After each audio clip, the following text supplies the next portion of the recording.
There are days when the world just feels routine. Ordinary hours that pass, without asking for any attention. But every so often, one of those quiet hours unexpectedly turns into something unforgettable. That's exactly what happened on a wet, grey afternoon inside a bustling city cafe. Rain tapped relentlessly against the fogged-up windows while customers hurried inside, shaking cold droplets from their jackets and umbrellas, just grateful to finally be warm. But no one noticed the small figure standing just past the door. A young girl, maybe 12 at most, hovered near the entrance. Her shoulders were tense, and her crutches trembled slightly under her weight. Her prosthetic leg made each step deliberate, careful, almost hesitant. Her clothes were worn thin, in a way that suggested life had been asking way too much of her for far too long. Her hair, tied back into an uneven ponytail, clung to her cheeks from the rain. Her name was Mara. And though the world around her bustled with noise, laughter, clattering cups, and hissing coffee machines, Mara seemed completely wrapped in her own silence. What really struck you took a moment to truly look, was the loneliness in her eyes, a loneliness that felt much older than she was. She just needed somewhere to sit, somewhere to rest, somewhere to simply exist for a minute without having to push through pain. But as she moved through the narrow aisle, leaning heavily on her crutches, customers quietly shifted away or pretended not to see her. Some lifted menus to hide behind. Others stared down at their phones, avoiding the responsibility of kindness. Their tables weren't full, not really, but they acted as if they were. And then she reached a small table near the back, where a man sat with his 2 young children. The man was Rohan, a single father trying to piece together a life that had been carved by loss. His daughter, Isla, and son Grady watched Mara approach, curious, empathetic, not at all uncomfortable like the others had been. With a voice that wavered but didn't break, Mara whispered, "Can I sit here?" Those 5 simple words carried more weight than anyone around them could possibly realize. If you believe in simple humanity, quiet goodness, and the impact of tiny choices, like this moment reminds you, please like, comment, share, and subscribe to World of Kindness. And let us know in the comments which country you're watching from. Rohan felt something shift inside him the moment he looked into Mara's tired eyes. He recognized that exhaustion. He had worn the very same expression during the years after losing his wife, years filled with long shifts as a mechanic, juggling grief and parenthood at the same time. He knew what it meant to keep moving even when your heart felt way too heavy. He gently pulled his chair back, opening a clear space at the table. "Of course," he said, softly. Mara hesitated, as though she wasn't sure she was truly welcome. But Rohan's steady, warm expression eased her worries. She lowered herself onto the seat with visible relief. A long breath escaped her lips, one she'd probably been holding in for miles. Isla gave her a shy wave. Grady offered a curious grin. Mara responded with a small, uncertain smile, as if kindness was something she didn't quite trust yet. The more Rohan observed her, the more details stood out.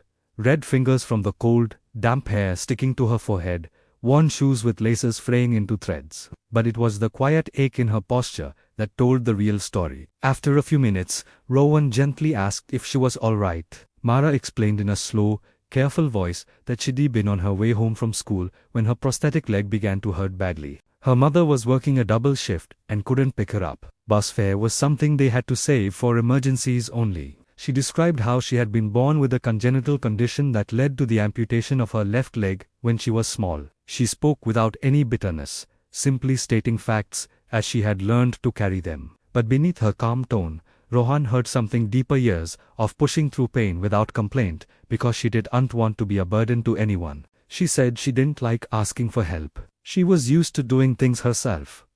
But today, she just couldn't keep going. Her voice cracked on that confession. Rohan felt his heart twist. He remembered days when he'd hidden his own hurt from his children, saying he was fine even when he wasn't. Mara was doing the same thing, trying to appear strong because that was the only strength she knew. The cafe around them glowed with warm lights that made everything feel softer, safer. Rohan made a quiet decision. In that moment, this child would not leave the cafe feeling alone. He walked to the counter and ordered a hot sandwich and a steaming cup of hot chocolate. When he placed the food in front of Mara, she froze, startled by the gesture. Her eyes flickered from the cup to Rohan as though she was unfamiliar with someone caring without expecting something in return. "It's for you," Rohan said with a gentle nod. Slowly, almost reverently, Mara accepted the meal and began to eat. Each bite seemed to melt a layer of her guardedness. As she relaxed, Isla and Grady began talking to her, asking about school, about the stickers decorating her crutches, about her favorite books. Mara answered shyly, but her cheeks warmed with genuine happiness. With every question, a little more light returned to her expression. Rohan watched the transformation quietly. Kindness, he realized, healed in both directions. It soothed the giver and the receiver alike. When she finished eating, Mara gathered her courage to share something heavy. She admitted she wasn't ready to go home, not because she feared punishment, but because she was worried her mother would be crushed with guilt once she learned how far Mara had walked all alone. Her mother Leona was doing everything she could, working 2 jobs, juggling bills, sacrificing sleep just to keep life steady. And Mara, seeing her mother break herself just to provide, always tried to hide her own pain so she wouldn't add to the burden. Rohan felt a lump rise in his throat. He knew that kind of parental desperation. He understood what it was to love your child so fiercely that it hurts. He decided he would drive her home. When Mara realized he was serious, her eyes filled instantly, not with sadness, but with disbelief. The kind of disbelief that comes from really being on the receiving end of kindness. As they stepped out into the fresh post-rain air, Rohan held the door for her. That simple gesture seemed to unravel her last bit of composure. No one besides my mom ever does things like this for me," she whispered. Her voice trembled. Rohan placed a gentle hand on her shoulder. "You're not alone," he said quietly. "Not today." The drive to her home was peaceful, with his kids chatting warmly in the backseat and Mara listening like someone who had unheard friendly voices in a long time. When they reached her building, a weathered apartment complex, her mother rushed outside the moment she saw the unfamiliar car. Panic was written all over her face, but it melted the instant Mara stepped out safely.